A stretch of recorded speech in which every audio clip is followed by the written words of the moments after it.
Thank you very much. Good morning, everybody. I apologize for not being here yesterday, but I was not feeling well.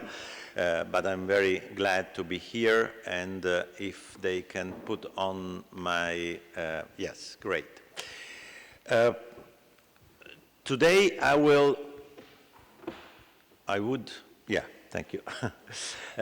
Like to share with you some thoughts that came both from the Italian Alliance for Sustainable Development, which is a quite unique network that we established in Italy with more than 220 members of the Italian society, trade unions, business associations, environmental associations, and so on and so forth.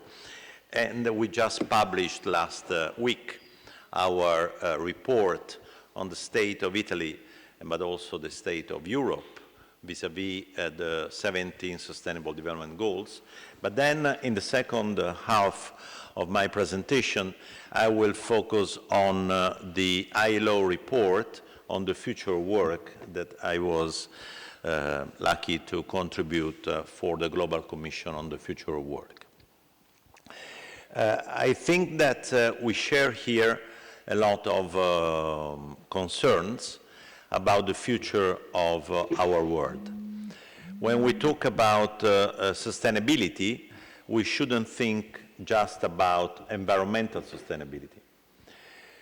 The first chart is about the forecasts of the OECD for the next 40 years in terms of GDP growth. They expect to have a 1.75% of GDP growth every year, which is really very, very low growth rate. And if you ask economists, do you think that an economy can survive in such conditions, they would say no. And in fact, the negative slope of the interest rates could be interpreted exactly in this way, with the idea that the future destroys value and not increases value. Then we have growing inequalities expected. Again, the OECD that not only monitors the growth of inequalities over the last 20 years, 30 years, but also projects an increasing in inequality for the next 40 years. Then we have climate change. I'm sure that you talked about this yesterday. And then we have the technological revolution, where again the OECD estimates in 40% the share of current jobs that will be radically changed in future.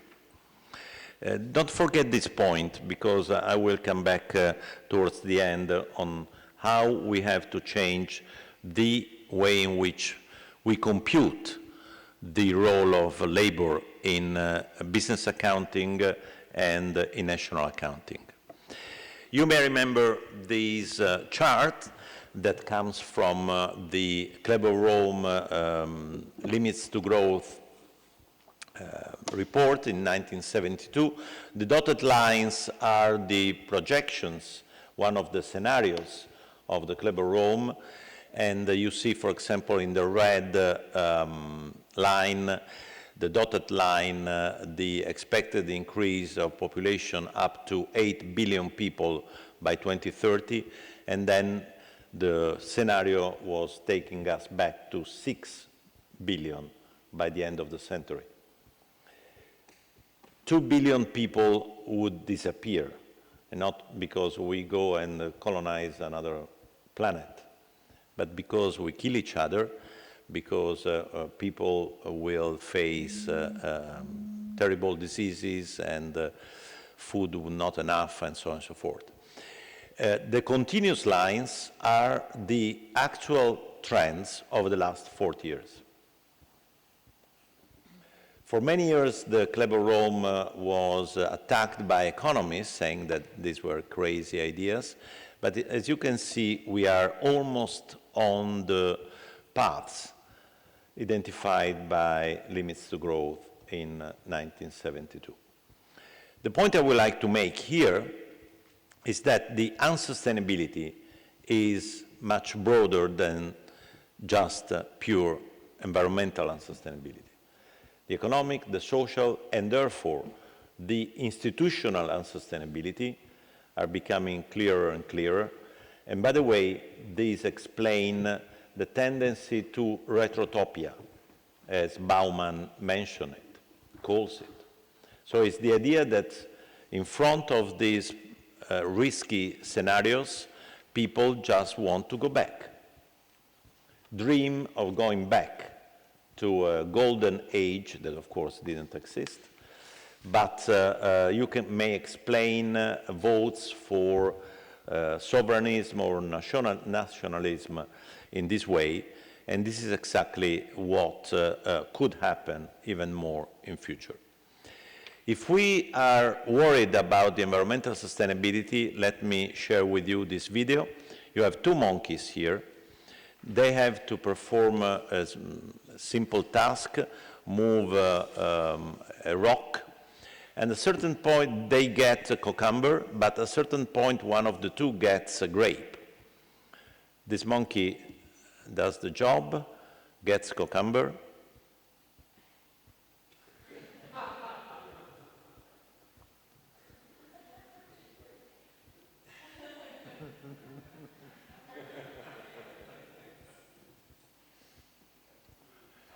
and look at how she reacts. I don't want to do it, I don't do it, okay? Trusts.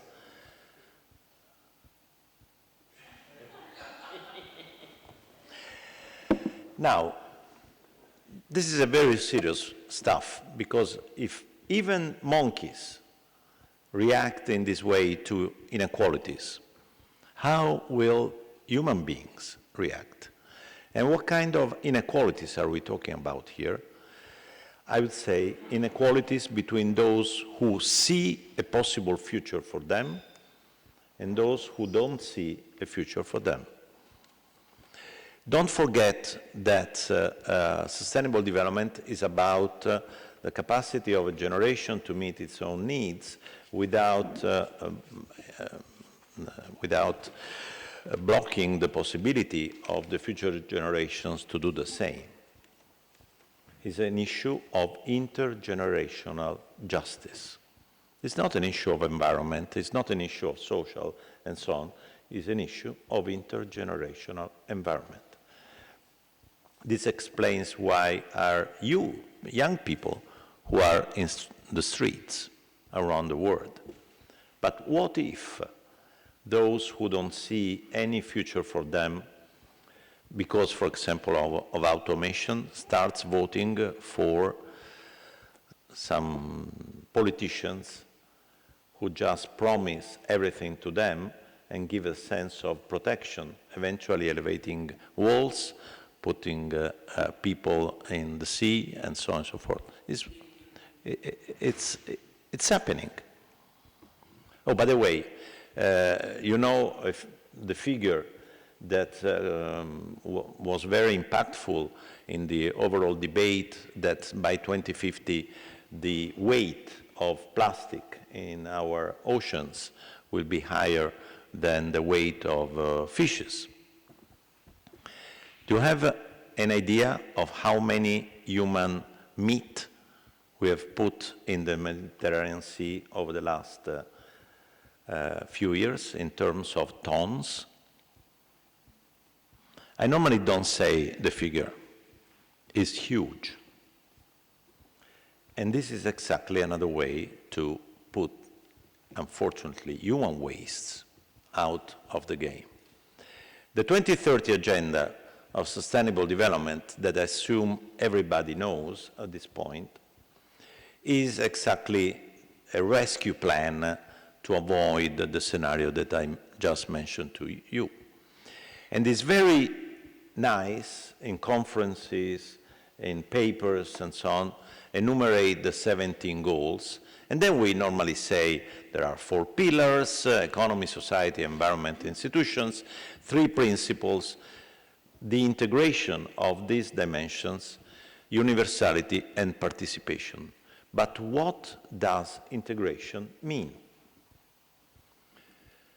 My best way of showing what integration means comes from this chart that comes from Costanza and others, and this is very well known by ecological economists since 1997, to which I added one box. This is a closed system. This is the Earth. And we exchange with the rest of the universe solar energy. We put waste heat in the universe. Then we take natural capital, human capital, social capital, built capital, economic capital. We combine them in a production process. We produce GDP. And then we reinvest a part of the production and in order to reconstitute the capital that we have used. And then the rest is used for our consumption and well-being. The problem is that the way in which we organize the production process has a clear impact on people's well-being. If we use slaves, if we engage workers in the production and the management, of course, this makes a huge difference for workers' well-being. But then the way in which we produce and the way in which we consume create wastes. In Laudato Si's Pope Francis encyclical sense, physical wastes and human wastes. And this creates a big change in the classical scheme of ecological economists. Because, of course, we don't like to have waste outside of our house, but also we don't like to have homeless sleeping outside of our homes.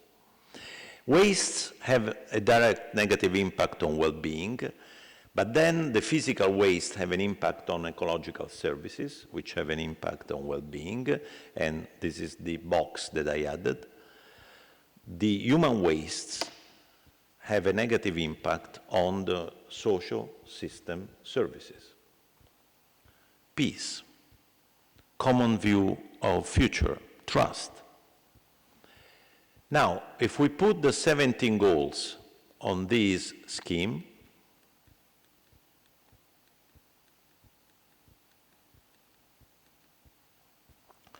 the goals are not anymore a list negotiated by experts from all governments of the world. It becomes a plan to change the world, addressing the different pieces of the system. This is what I mean by integrated view. In this scheme, is environment coming first? Is economy coming first? Is social coming first? Is the institutions coming first? No one is coming first in a system approach. This is the revolution of thinking that the SDGs put in our world. Let me say something about Europe. Sorry, let me go back. In this scheme, you see here at the core goal number 8, which is about work, which is exactly together with energy at the center of the system. So when we talk about the future of work, we are talking about the future of any system that we may want to build in future. Let me just say a few words about Europe. Maybe you don't know the Article 3 of Lisbon Treaty, which makes me proud of being European. Look at the values that the Lisbon Treaty talks about. It's really amazing how they are close to the 17 goals. So in a nutshell, Europe is not only the most sustainable part of the world, although it's not sustainable, but is also the place where the principles which are embedded in the 2030 Agenda are already in our treaty. And this puts on Europe a special responsibility. Europe is not on a sustainable path. Look at these indicators, which summarize more than 100 statistical indicators. We combine them by goal in order to immediately show whether a region, country, Europe as a whole is progressing, and look at the goal 8, which is the goal about employment. Here you can see some advancements, but only in the recent years. But of course, Europe is not on a sustainable path in any of the domains of the 17 goals. Now, let me move now on to the policy perspective.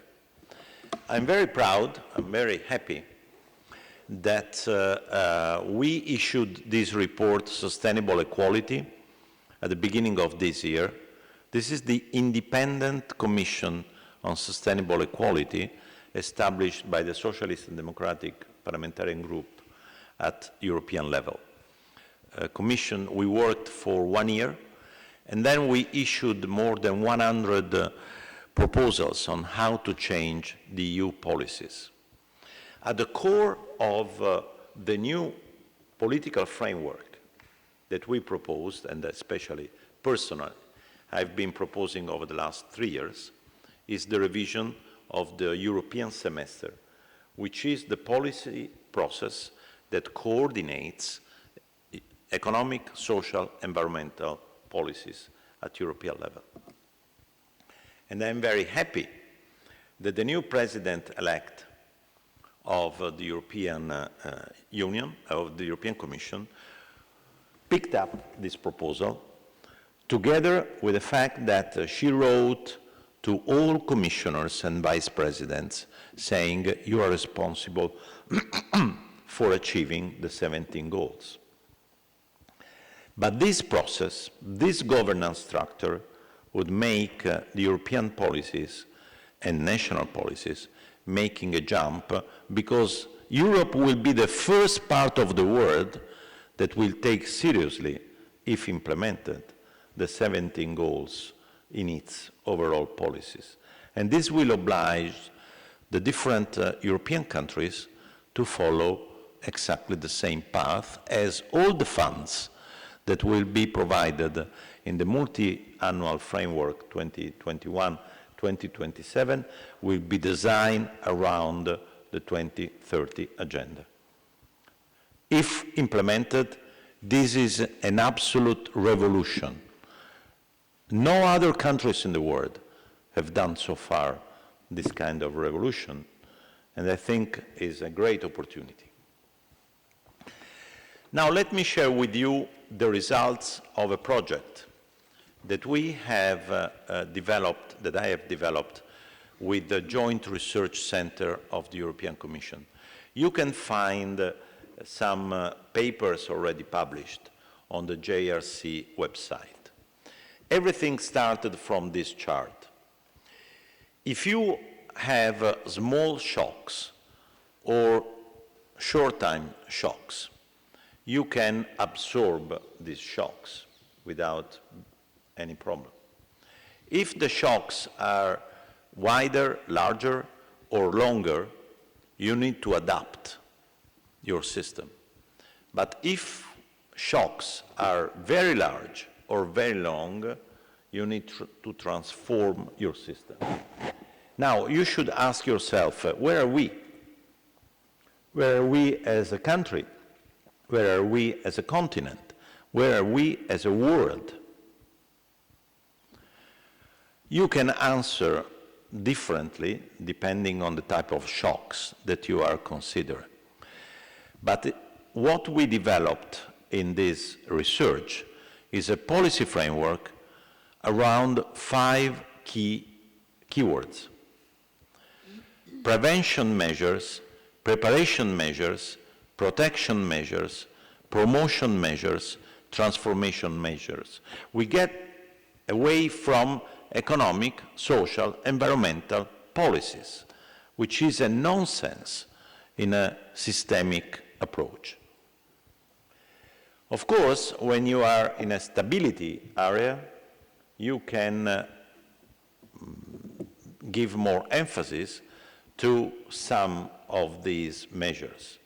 When you are in a transformation area, you need to change the combination of these policies, because the transformation measures must be accompanied, for example, by protection measures.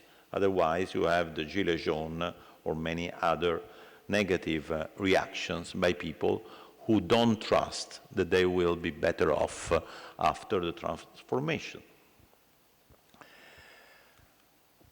Prevention measures are those who aim at reducing the incidence and size of shocks and eventually to avert them. Preparation measures aim at putting in place arrangements that would reinforce the necessary resilience capacities. This is a key word. If you believe that the future will be full of shocks, stop talking about macroeconomics as we normally use them, because you are in a non-linear world, not in a linear world. So preparing, protecting, promoting, and transforming require a different mindset, and the two keywords are vulnerability and resilience. We have built an entire policy framework around these two words. And I'm very keen that now some academics are talking about this. I just read in the newspapers today that the new book of Mr. Rifkin even is now talking about vulnerability and resilience. For 3 years, we tried to sell this to the former, or the current, actually, European Commission. They didn't want to hear this, only because they didn't want to pass on the message that the future is going to be very complicated. They preferred to say, well, if you put some money in people's pockets, the economy will restart and everything will be fine. And this is still exactly what a lot of Italian politicians, for example, still think. It's not easy to build a completely different approach, mentally and politically, with a positive narrative around a future full of shock world. This approach tried to implement, to design this kind of approach. Let me conclude with the key messages from this report, which is available on the ILO website under the Global Commission on the Future of Work. We tried to build this report around the framework that I just mentioned to you. And therefore, as a first recommendation, we propose to establish an individual right to long life learning. Look, we are not proposing to governments do more in this. We propose to establish a right, like the right of good, let's say, health. A right that could be used in courts if companies and the government do not provide means to implement that right. By the way,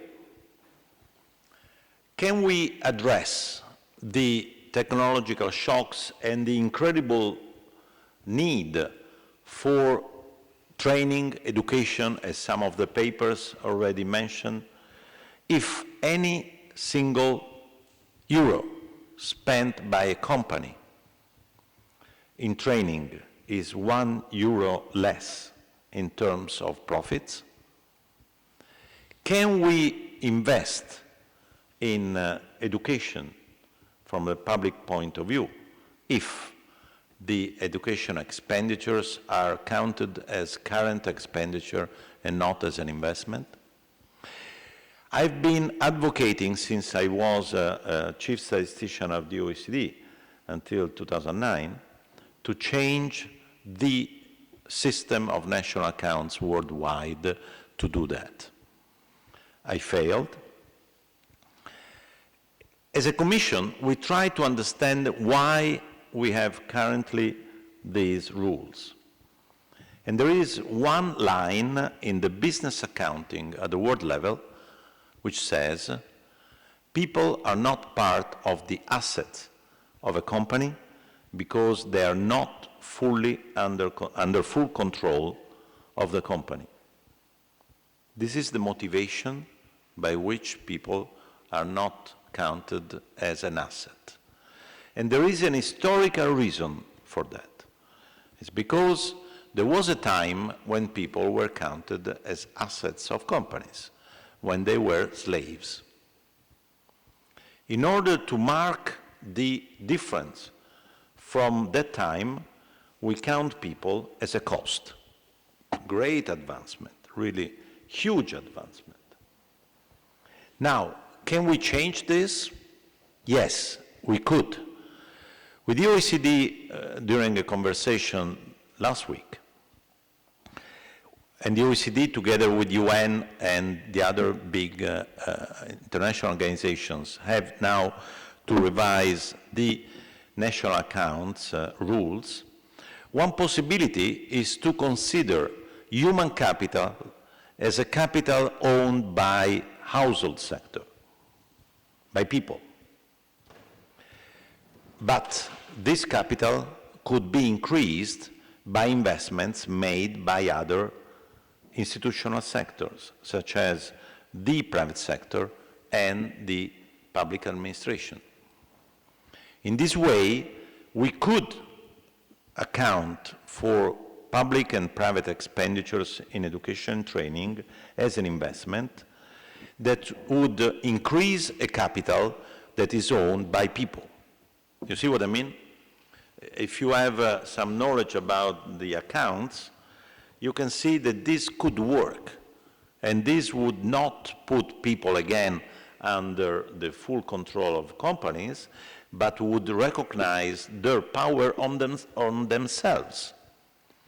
And the possibility of increasing the value of human capital through investments by people themselves or by companies or by the public sector.